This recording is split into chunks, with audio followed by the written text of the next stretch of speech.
ولو كره المشركون أشهد أن لا إله إلا الله وحده لا شريك له وأن محمدا عبده ورسوله لا نبي ولا رسول بعده عباد الله أوصي نفسي وإياكم بتقوى الله فأينما كنتم فاتقوا الله فقد فاز المتقون وقال الله تعالى في القرآن الكريم أعوذ بالله من الشيطان الرجيم يا أيها الذين آمنوا اتقوا الله حق تقاته ولا تموتن إلا وأنتم مسلمون وقال تعالى يا أيها الناس اتقوا ربكم الذي خلقكم من نفس واحدة وخلق منها زوجها وبث منهما رجالا كثيرا ونساء واتقوا الله الذي تساءلون به والأرحام إن الله كان عليكم رقيبا. Hadirin jemaah Jumat yang dimuliakan Allah Subhanahu wa taala. Di tengah keresahan, di tengah kebimbangan kita dengan datangnya wabah corona, maka di tengah-tengah itulah mari kita semakin tingkatkan kualitas dan kuantitas ketakwaan kita kepada Allah Subhanahu wa taala. Janganlah kesibukan kita berbicara tentang corona, berbicara tentang perkara-perkara yang sedang melanda membuat kita lalai untuk lebih meningkatkan lagi kedekatan kita kepada Allah Subhanahu wa taala. Karena kalau sampai kita begitu, berarti kita sudah termasuk ke dalam golongan yang berhasil ditipu oleh setan-setan yang dilaknat. Hadirin sidang Jumat yang dimuliakan Allah Subhanahu wa taala. Berbicara tentang keadaan ini, maka khatib ingin berbicara dari dua hal, dua sisi. Yang pertama, corona ini bisa menjadi adab dari Allah Subhanahu wa taala. Betapa kita tahu semuanya, kita melihat dari media-media sosial, tidak ada yang tersembunyi bagaimana bangsa Cina menyiksa dan menindas kaum muslimin yang minoritas di sana. Maka ini merupakan azab dan pemberitahuan Allah langsung kepada kita dan terkhusus pada pemerintahan yang ada di daerah ini. Allah ingin menunjukkan bahwa Allah peduli kepada orang-orang yang beriman kepadanya.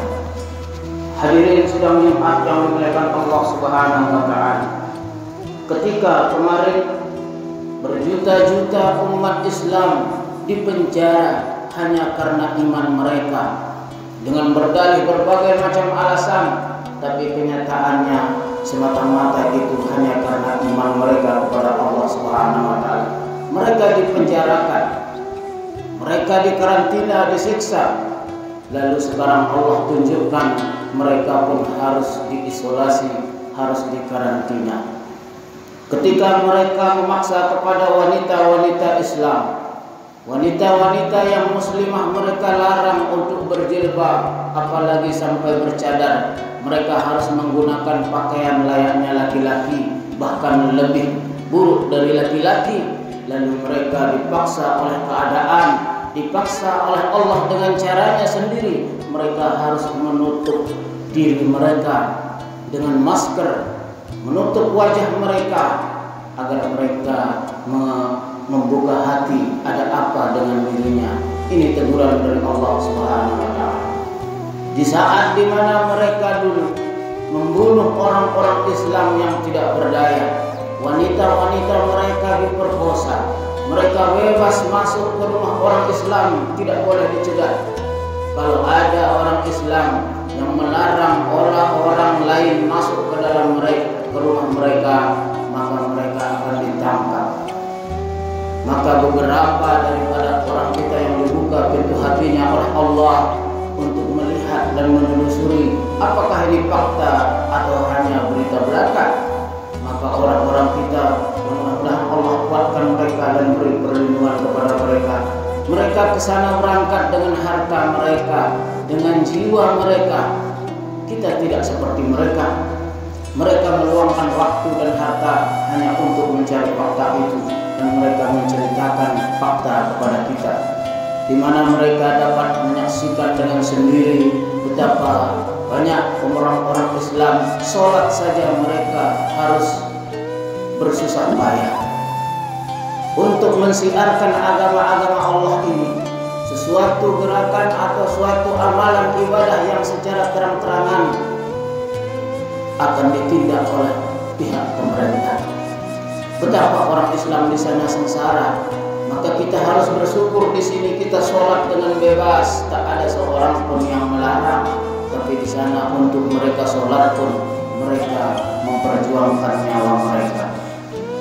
Hadirin yang sidang Jumat yang dimuliakan Allah Subhanahu wa taala, begitu mereka membuat penderitaan terhadap kaum muslimin, maka hari ini, saat ini Allah tunjukkan kekuasaannya. Orang Islam tidak perlu mengangkat senjata, tapi Allah mengirim senjata bala tentaranya yang sangat kecil berupa virus. Sebagaimana kita ketahui sejarah-sejarah sebelumnya, yaitu betapa banyak kurun-kurun kaum-kaum yang dihancurkan oleh Allah dengan makhluk kecil. Sebagai contoh, Raja Namrud sampai-sampai kekuasaannya timur dan barat dunia ini, sampai-sampai dia mengaku Tuhan, tapi Allah mengirim seekor lalat, lalu lalat itulah menjadi penyebab dia meninggal.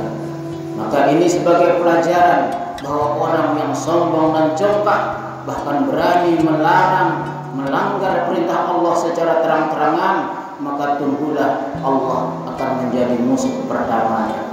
Hadirin sidang Jumat yang dimuliakan Allah Subhanahu wa taala, maka lewat pembahasan pertama ini bisa kita katakan corona ini sebagai pembelajaran dan azab bagi orang-orang yang menantang dan membasmi dan melarang syariat-syariat Allah ditegakkan di muka bumi.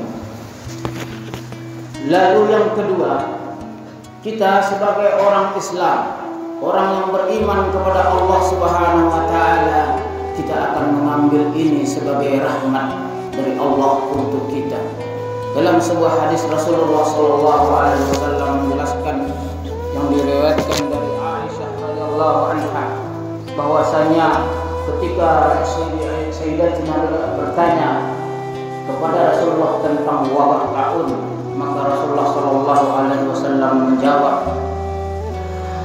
"Kana adaban yab'athuhu Allahu 'ala man yasha." Wabah itu, wabah suatu penyakit apapun itu adalah makhluk Allah yang dikirim atas suatu kaum. Faja'alahu Allahu rahmatan lil mu'minin. Maka wabah itu sendiri menjadi rahmat bagi orang yang beriman.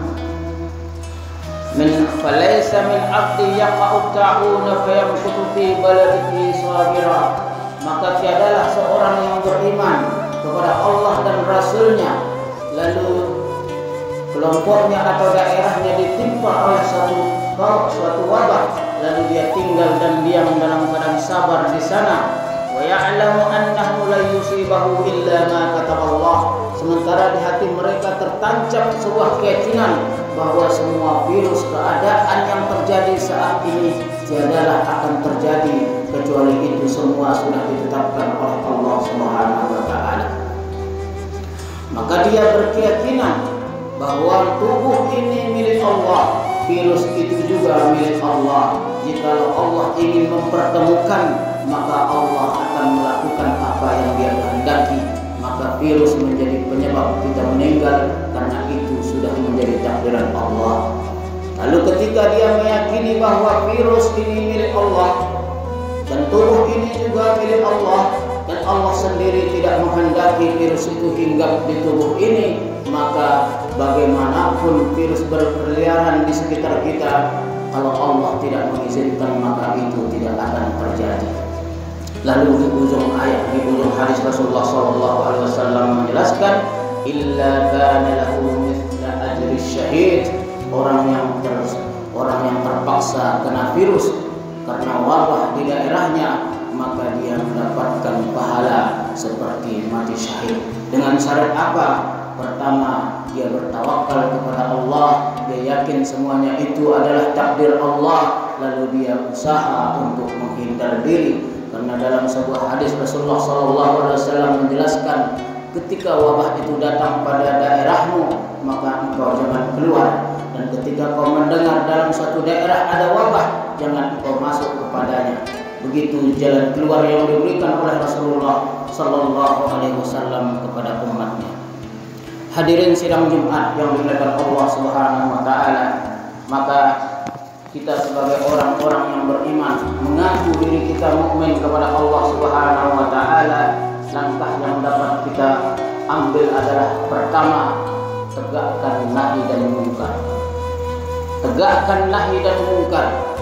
Tidak perlu menunggu kita sebagai pejabat, tidak menunggu kita sebagai pemerintah. Siapapun diri kita, kita bisa melaksanakan hal ini setidaknya di lingkungan keluarga, anak dan istri kita. Karena begitu banyak hadis menjelaskan wabah akan turun ketika kemungkaran itu dilakukan secara terang-terangan. Maka hadirin sidang Jumat yang dimuliakan Allah Subhanahu wa taala, apabila kita termasuk kepada orang yang melihat kemungkaran di depan mata kita atau sekitar kita, cegahlah dengan lemah lembut, karena itu adalah amalan kita, perintah Allah untuk melaksanakan nahi dan mungkar.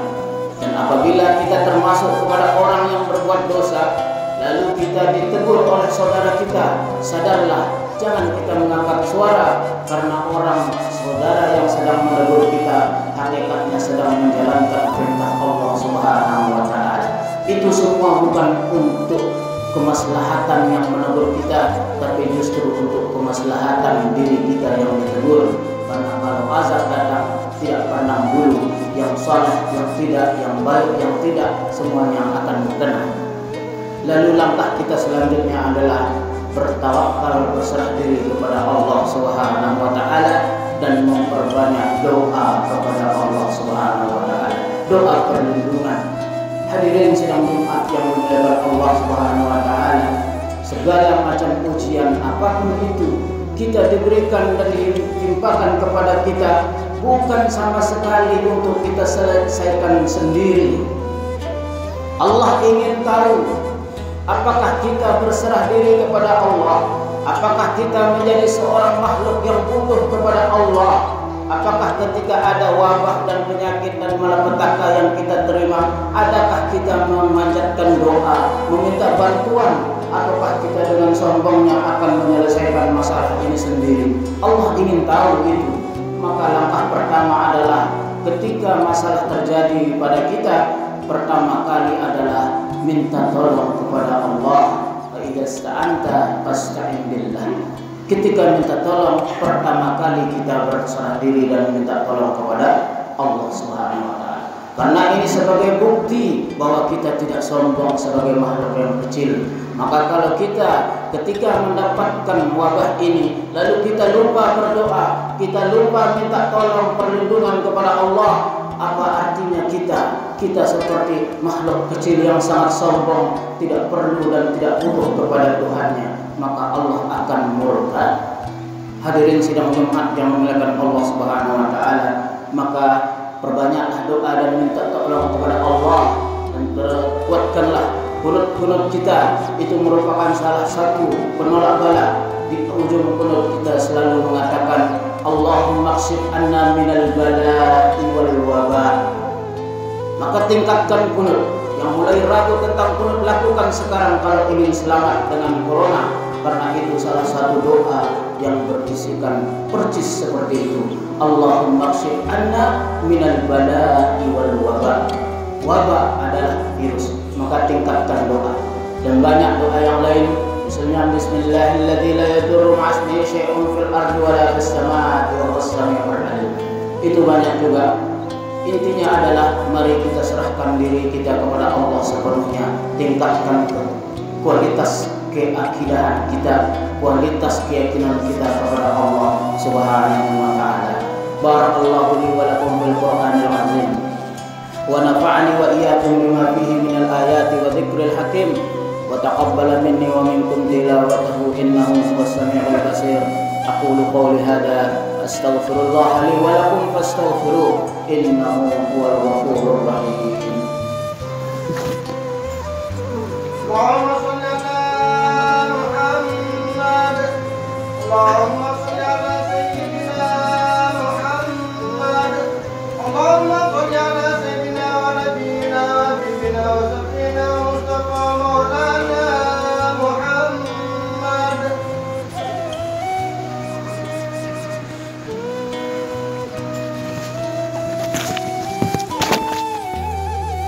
Alhamdulillah.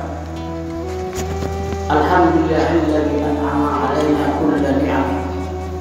Walladzi yunzilu 'alaina al-Qur'an fihi hudan wa shifaa'an lin-nas. Fattaqullaha ya ayyuhal hadirun wa ayyuhal muslimun wa ayyuhal mu'minun ittaqullaha haitsuma kuntum faqad fazal muttaqun wa tazawwadu fa inna khayra zadi taqwa. Faqala ta'ala ya ayyuhan nas ittaqu rabbakum alladzi khalaqakum min nafsin wahidah wa khalaqa minha zawjaha wa batha minhuma rijalan katsiran